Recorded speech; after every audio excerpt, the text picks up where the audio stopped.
दोस्तों नमस्कार।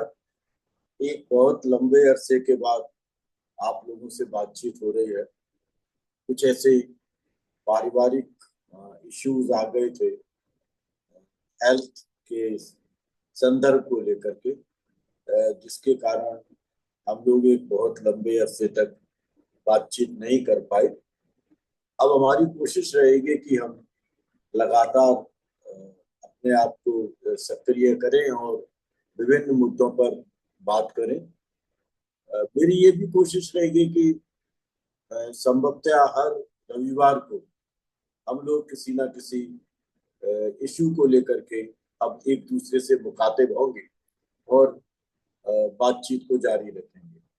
बातचीत शुरू करने से पहले आप सबसे रिक्वेस्ट है कि सोशलॉजिकल पाथवेज को आप सब्सक्राइब करें। अपने दोस्तों से भी कहें कि वो इसको सब्सक्राइब करें, ताकि हम लोगों के द्वारा जो व्यक्त किए गए विचार हैं वो विद्यार्थियों के बीच में और शिक्षक साथियों के बीच में पहुंच सके और समाज शास्त्र की एक चेतना को हम विकसित करने में मदद कर सकें। पिछली बार हम लोग कार्ल मार्क्स के विषय में बात कर रहे थे और कार्ल मार्क्स का जो सामाजिक परिवर्तन का सिद्धांत है, उस सामाजिक परिवर्तन के सिद्धांत पर हमारी अपनी चर्चा आज कंसंट्रेट करेगी। मेरी कोशिश रहेगी कि मार्क्स के विभिन्न पहलुओं को आज हम लोग खत्म करें, ताकि अगले किसी स्कॉलर के ऊपर फिर बातचीत की जा सके। एक चीज ये मान करके चलिए, मैं बहुत सामान्य तरीके से आज अपनी बात को रख रहा हूँ। समाज विज्ञानों के अंदर सबसे जटिल सवाल कौन सा है? किस जटिल सवाल का उत्तर कार्ल मार्क्स अपने विचारों के माध्यम से देने की कोशिश करते हैं। मेरी दृष्टि में सामान्य व्यक्ति, जो एक साधारण व्यक्ति है, उस साधारण व्यक्ति के लाइफ वर्ल्ड को समझना, उसकी अपनी जिंदगी के विभिन्न पहलुओं को समझना, ऐसा लगता है कि ये समाज शास्त्र का और समाज विज्ञानों का सबसे जटिल विषय है। हम एलिट स्ट्रक्चर की बात कर लेते हैं, सामाजिक संरचनाओं, व्यवस्थाओं, संस्थागत ढांचों, समाज शास्त्र की विभिन्न विसंगतियों, इन सब की चर्चा तो बड़ी आसानी से करते चले जाते हैं।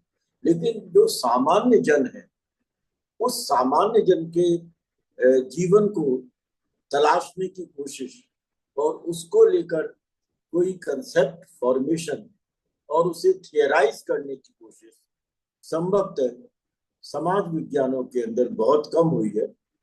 कार्ल मार्क्स एक ऐसे विचारक हैं जो उस सामान्य व्यक्ति, साधारण व्यक्ति, उस साधारण व्यक्ति के जीवन के विभिन्न पहलुओं को बताने की कोशिश करते हैं और अनेक उत्तर हमारे सामने लाने का प्रयास करते हैं।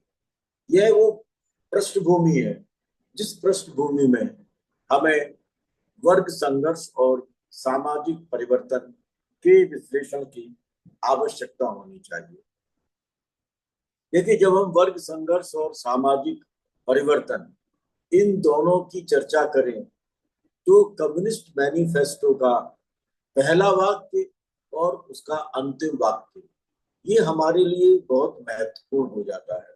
जब मार्क्स ये कहते हैं कि आज तक के ज्ञात सभी समाजों का इतिहास वर्ग संघर्ष का इतिहास है, इसका मतलब ये हुआ कि सामाजिक परिवर्तन की प्रक्रिया, जिसे हम स्ट्रक्चरल ट्रांसफॉर्मेशन भी कह सकते हैं, उस स्ट्रक्चरल ट्रांसफॉर्मेशन की प्रक्रिया वर्ग संघर्ष का परिणाम है।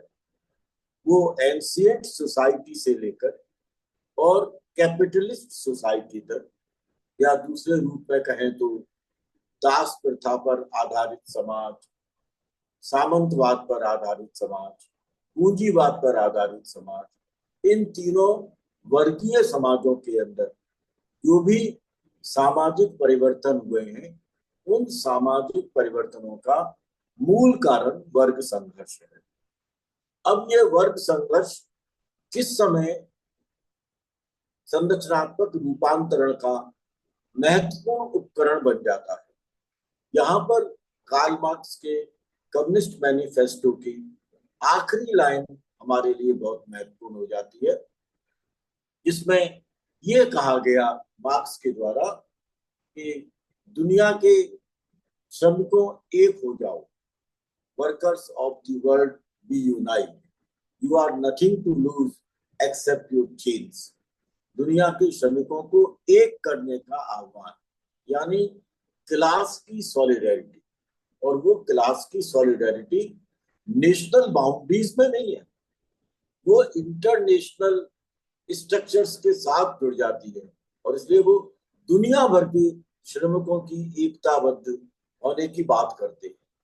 अगर ये एकता स्थापित हो जाती है तो फिर जो अधीनस्थता है, उस अधीनस्थता को खोने का एक पूरा का पूरा प्रयास इस श्रमिक वर्ग के द्वारा किया जाता है।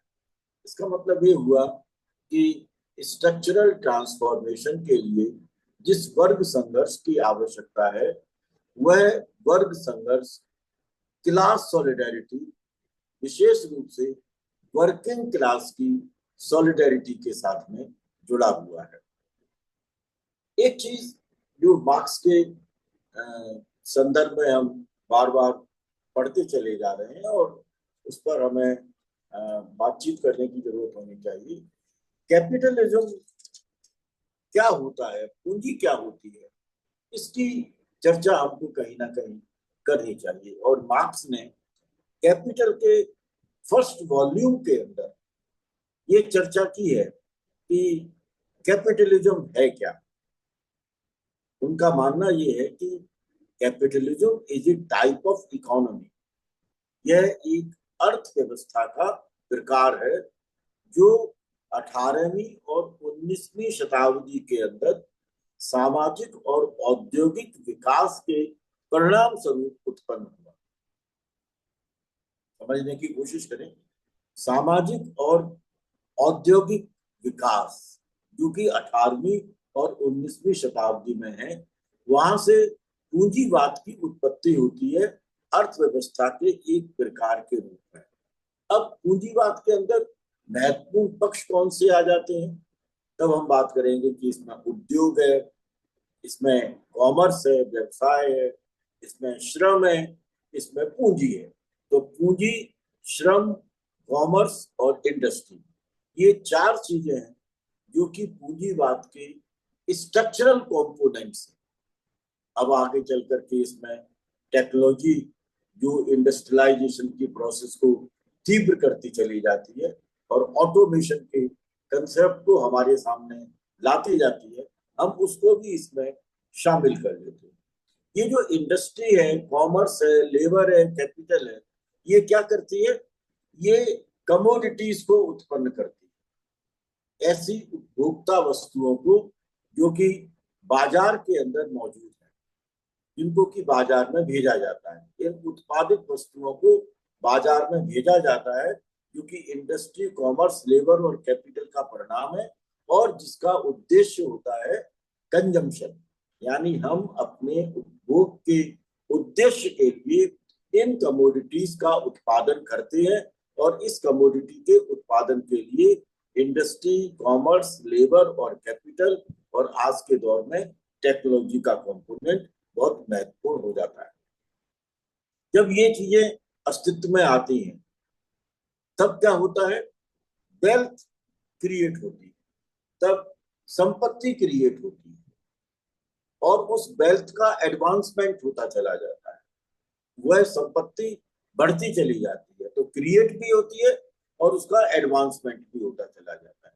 और जैसे जैसे इस संपत्ति का, इस वेल्थ का क्रिएशन होता है, इसका एडवांसमेंट होता है, समाज भी एडवांसमेंट की तरफ चलता चला जाता है, समाज का भी विकास होता है, समाज भी आगे बढ़ता है।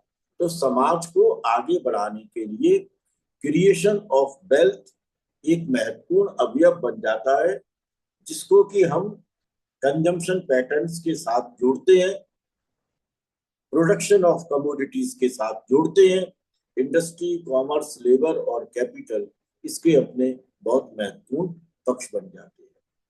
ये अस्तित्व की बात है, क्योंकि पूंजीवादी समाज के लिए हमारी समझ में आती है। यह पूंजीवादी समाज फ्यूडल सोसाइटी है, उसके डिसइंटीग्रेशन से, उसके बिखराव से उत्पन्न होता है। यानी हम ये बात कर सकते हैं कि ये there is a transition from feudal society to industrial society.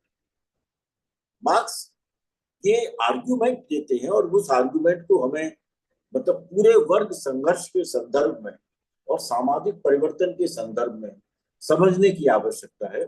वो ये कहते हैं कि जो ग्रामीण कृषि है, रूरल एग्रीकल्चर, और टाउन इकोनॉमीज, शहरों की जो अर्थव्यवस्था है, इन दोनों के बीच में संघर्ष तीव्र होता चला जाता है।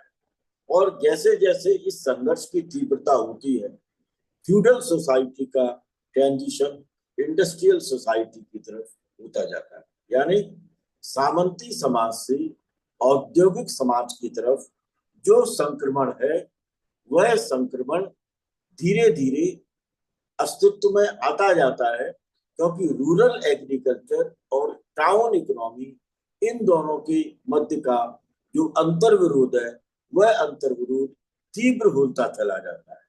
हम इसको ये भी कह सकते हैं कि यह प्रोडक्शन और कॉमर्स के बीच का भी अंतर विरोध है। प्रोडक्शन रूरल एग्रीकल्चर का हिस्सा है और टाउन इकोनॉमीज कॉमर्स का हिस्सा है। तो कॉमर्स के बीच में और प्रोडक्शन के बीच में रिले जो प्रोसेस है, उस प्रोसेस के बीच में होने वाला जो संघर्ष है, उसके बीच में होने वाला जो अंतर विरोध है, वह अंतर विरोध फ्यूडल सोसाइटी से हमको इंडस्ट्रियल सोसाइटी की तरफ लाता है, और यह इंडस्ट्रियल सोसाइटी कैपिटलिस्ट सोसाइटी के शेप में हमारे सामने आ जाती है। मार्क्स के समूचे चिंतन में हमें एक पक्ष और नजर आता है, और वो ये है कि जैसे जैसे वेल्थ प्रोड्यूस होगी और इसका एक्सपांशन होगा, जैसे जैसे धन की वृद्धि होगी और धन का विस्तार होगा, श्रमिक उतना ही गरीब होता चला जाएगा। ये एक प्रक्रिया है जिस प्रक्रिया को हमें समझने की जरूरत है। जो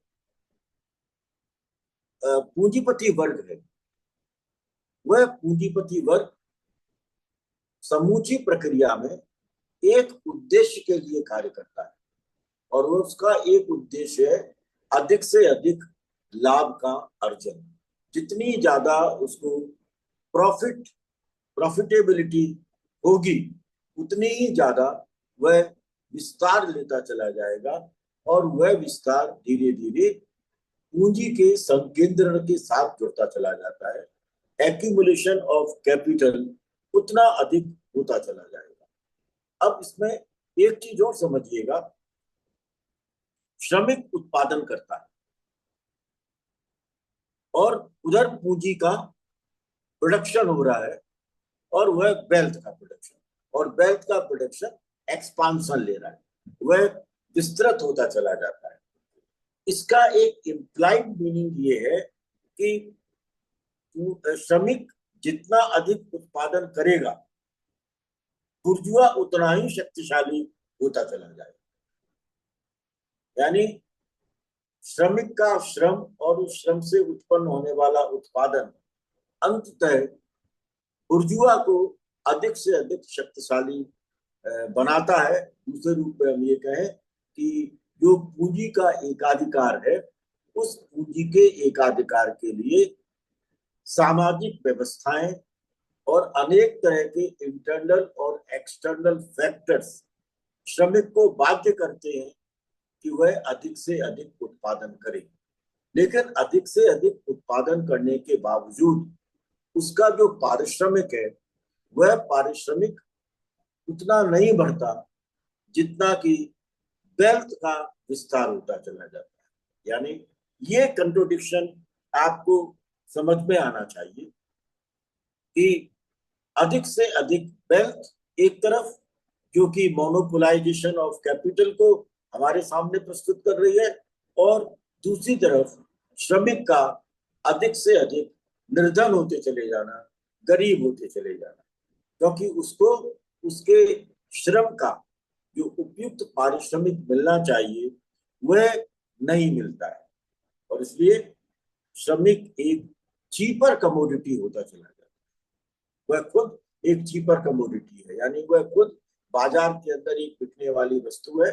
वह अपने श्रम को बेचता है, उस श्रम की तुलनात्मक कीमतें लगाई जाती हैं, और उसमें सबसे कम कीमत पर उस श्रमिक को खरीद लिया जाता है, उससे ज्यादा से ज्यादा घंटे काम करवाया जाता है, ताकि अधिक से अधिक उत्पादन हो सके, यानी सरप्लस लेबर, अतिरिक्त श्रम। और उस अतिरिक्त श्रम का क्योंकि उसे पारिश्रमिक नहीं मिलता, और वह पारिश्रमिक न मिलना सरप्लस कैपिटल को जनरेट कर देता है, अधिशेष पूंजी को जनरेट कर देता है। तो अधिशेष श्रम से उत्पन्न होने वाली अधिशेष पूंजी, और जितनी अधिक वस्तुएं वह उत्पन्न करेगा उतनी समृद्धि पूंजीपति के पास होगी, और उतना ही निर्धनता, यहाँ निर्धनता का अभिप्राय है पारिश्रमिक को उपयुक्त रूप में न दिया जाना, यह हमारे सामने एक अंतर्विरोध उत्पन्न होता चला जाता है। ये भी हम आर्ग्यू करते हैं कि भाई श्रम से श्रम की भी उत्पत्ति होती है, लेबर प्रोड्यूसेस लेबर, क्योंकि अधिक से अधिक श्रम करना और उस श्रम के साथ में जो अपनी उसकी एक नेचुरल इंस्टिंक्ट से डेवलप होने वाली स्किल है, उस स्किल का उसके अंदर सम्मिलित होते चले जाना। यानी जो श्रमिक है वह केवल वस्तुओं को उत्पादित नहीं कर रहा, वह श्रम से श्रम को भी उत्पन्न कर रहा है, और श्रम से श्रम की यह उत्पत्ति श्रमिक को कमोडिटी बनाने के लिए एक बहुत महत्वपूर्ण कारक बन जाती है। श्रम से श्रम की उत्पत्ति और श्रमिक का कमोडिफिकेशन, यह अलगाव का एक बहुत महत्वपूर्ण कारण बनकर के हमारे सामने आता है। यानी अब धीरे धीरे आपको लग रहा होगा कि समाज व्यवस्था में पूंजीवादी दौर में किस तरह की चीजें उत्पन्न हो रही हैं। सर्वहारा के बीच में और पूंजीपति के बीच में उत्पादन के संबंधों की क्या शेप बनती चली जा रही है।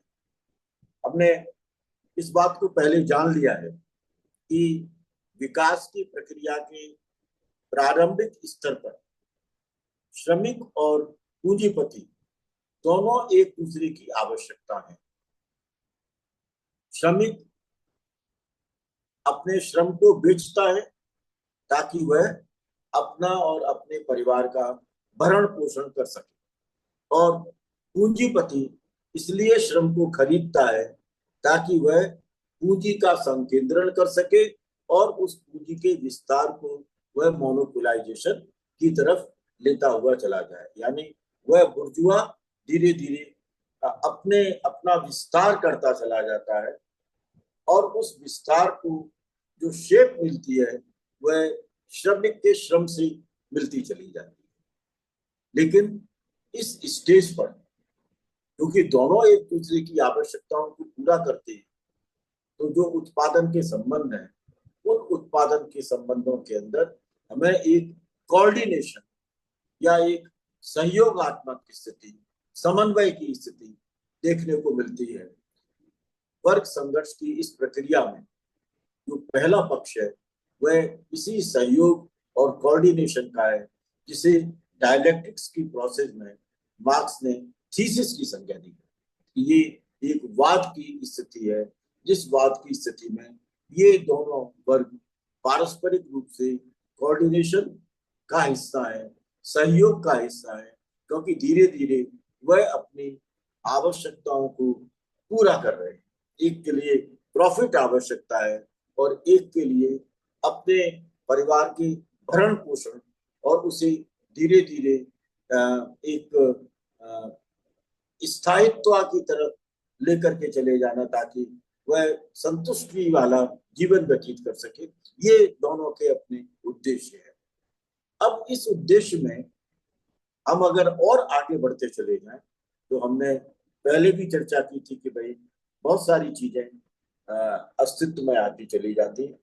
अस्तित्व में आने का कारण है क्योंकि पूंजीपति का जो अपना लक्ष्य है, वह लक्ष्य पूंजी के संकेंद्रण के साथ चूंकि जुड़ा हुआ है, इसलिए उसमें लालच का कंपोनेंट है। वह ज्यादा से ज्यादा प्रॉफिट अर्न करना चाहता है, और उस प्रॉफिट को अर्न करने के लिए मास्टर ऑफ प्रोडक्शन और डायरेक्ट प्रोड्यूसर, यानी उत्पादन का जो स्वामी है, उस स्वामी के बीच में और जो प्रत्यक्ष रूप से उत्पादन कर रहा है, इन दोनों के बीच में फंडामेंटल अपोजिशन का उत्पन्न होना एक अनिवार्यता हो जाती है। यानी पूंजीपति जो कि मास्टर्स ऑफ प्रोडक्शन है, यानी उत्पादन के ऊपर जिसका अपना स्वामित्व है, जिसका अपना नियंत्रण है, और डायरेक्ट प्रोड्यूसर, उत्पादन कौन कर रहा है? श्रमिक।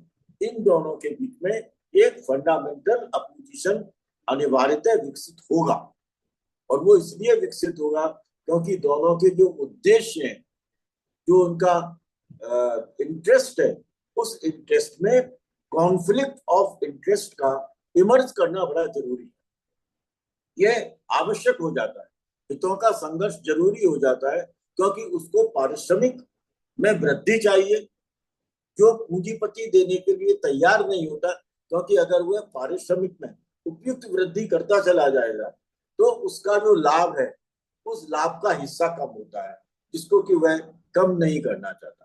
तो लाभ को कम करने में उसकी अपनी रुचि नहीं है, क्योंकि अगर वह ऐसा करता है तो पूंजी का संकेंद्रण और मोनोपोली ये संभव नहीं है। और उधर श्रमिक चूंकि अधिक से अधिक श्रम कर रहा है, लिहाजा उसे चाहिए कि वह अधिक उसको पारिश्रमिक मिले, ताकि वह अपनी परिवार की आवश्यकताओं को संतुष्टि के एक स्तर तक पूरा कर सके। ये उत्पादन के संबंध हैं। जिन उत्पादन के संबंधों को हमें सामाजिक, विधिक, राजनीतिक, सांस्कृतिक, इन सभी धरातलों पर देखने की जरूरत है। यानी इन संबंधों की जब आप चर्चा करेंगे, इन उत्पादन के संबंधों का जब आप मूल्यांकन करेंगे, तो आपको बेस स्ट्रक्चर और सुपर स्ट्रक्चर के बीच का रिलेशन साफ साफ नजर आने लगेगा। कैसे नजर आएगा?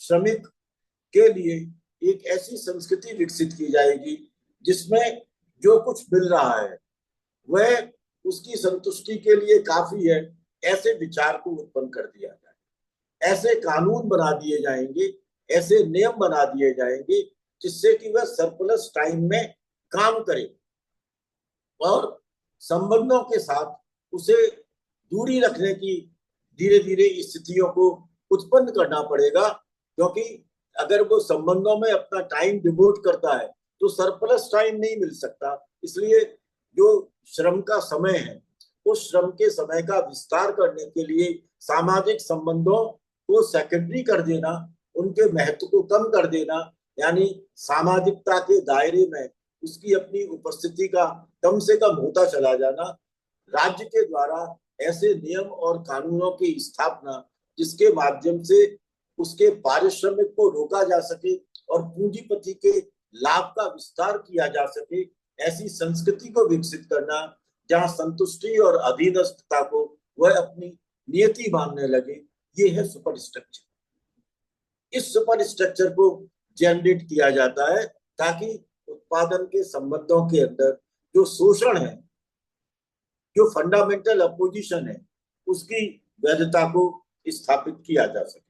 और इस वैधता को स्थापित करने के लिए जिन कंसेप्ट्स की चर्चा आप अपने विश्लेषण में कर सकते हैं, उसमें अलगाव है, उसके अंदर शोषण है, उसके अंदर अंधभक्ति है यानी फेटिशिज्म है, उसके अंदर मिस्टिफिकेशन है, मिस्ट्री रहस्यवादिता को उत्पन्न करना, डिग्रेडेशन है, उसको बार बार डिग्रेड करना, उसको धीरे धीरे धीरे धीरे ये कहना कि नहीं, तुम अपने जो श्रम है उस श्रम के साथ में पूरी तरह से ईमानदारी नहीं बन पा रहे हो, और इम्पावरिशमेंट यानी उसको इस तरह की स्थितियों में लाके छोड़ देना जहां पर कि वह बाजार के अंदर एक अपने आप को ऐसी कमोडिटी के रूप में प्रस्तुत किया जाए जिसके लिए ये कहा जाए कि नहीं, ये बिक नहीं रही है।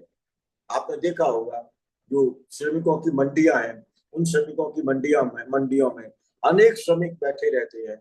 लोग वहां पर श्रम खरीदने के लिए जाते हैं और वहाँ मूल भाव करते हैं, और मूल भाव करने के बाद में जो सबसे मिनिमम वेजेस की डिमांड करता है उसको खरीद करके उस शब्द के साथ में जोड़ दिया जाता है।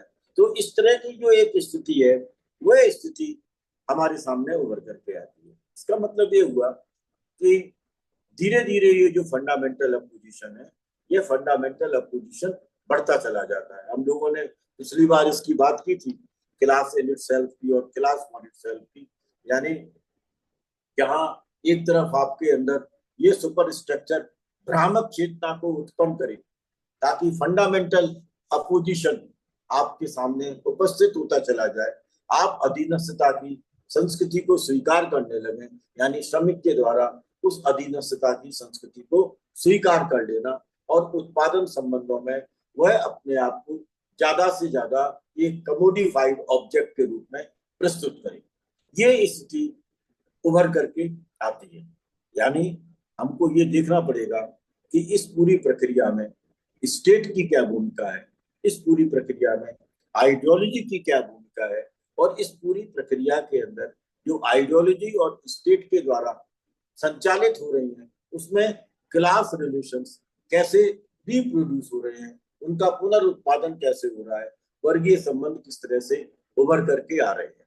लेकिन ये जो स्थिति है दोस्तों, यह स्थिति एक लंबे समय तक चल नहीं पाती है, क्योंकि जब एग्जिस्टेंस की प्रॉब्लम आ जाए, जब अस्तित्व की समस्या आ जाए, जब श्रमिक को ये लगे कि उसकी अपनी आवश्यकताओं की पूर्ति के लिए जो वो श्रम कर रहा है उसका पर्याप्त पारिश्रमिक ही नहीं मिल रहा और उसका शोषण किया जा रहा है, उसके अस्तित्व के सामने अनेक समस्याएं उत्पन्न हो रही हैं, तब वह अपने हितों को, उत्पादन के संबंधों को, इन सब की जांच करना शुरू करता है। यानी वो रिलेशंस ऑफ प्रोडक्शन को एग्जामिन करना शुरू करता है, उनका परीक्षण करना शुरू करता है। और यह जो स्टेज है, यह एंटीथीसिस की स्टेज है। यहाँ पर क्लास सॉलिडरिटीज होती है, वर्गीय एकता, एकजुटता उत्पन्न हो जाती है। यहाँ क्लास पोलराइजेशन की स्थिति उत्पन्न होती है, वर्ग ध्रुवीकरण की स्थिति उत्पन्न होती है, और एक दूसरे का जो अपोजिशन है वह एक दूसरे का अपोजिशन शार्पन होता चला जाता है। पूंजीपति के पास पूंजी का संकेंद्रण है जिसके माध्यम से वह समझता है कि उसके हितों को चुनौती नहीं दी जा सकती, और वह इस फंडामेंटल अपोजिशन के अंदर उत्पन्न होने वाली एंटीथीसिस है उसमें विजय प्राप्त कर लेगा। और इधर श्रमिक है जिसको ये लगता है कि चूंकि उसके पास में क्लास सॉलिडारिटी है in terms of quantity, in terms of number, वहां पर बहुत बड़ी संख्या में श्रमिक मौजूद है, तो जो उनकी अपनी एकजुटता है, जिस एकजुटता के लिए एक फॉल्स कॉन्शियसनेस से रियल कॉन्शियसनेस की तरफ या एलिनेशन से डी एलिनेशन की तरफ आ जाते हैं, वह स्थिति उत्पन्न होती है। और जब यह स्थिति उत्पन्न हो जाती है जहां पर कि ये फंडामेंटल अपोजिशन रियल कॉन्शियसनेस के साथ उभर करके आ जाता है, जब क्लास इंटरेस्ट बिल्कुल शार्पन हो जाते हैं और वर्गीय शोषण जो हो रहा है उस वर्गीय शोषण के कारणों को समझ लिया जाता है, तब वर्ग संघर्ष की प्रक्रिया शुरू होती है। और मार्क्स का मानना है कि इस वर्ग संघर्ष के अंदर सर्वहारा की जो विजय है वह लगभग सुनिश्चित है, और यह सुनिश्चितता एक ऐसी सामाजिक व्यवस्था को जन्म देगी जिस सामाजिक व्यवस्था को कार्ल मार्क्स ने समाजवाद की संज्ञा दी है।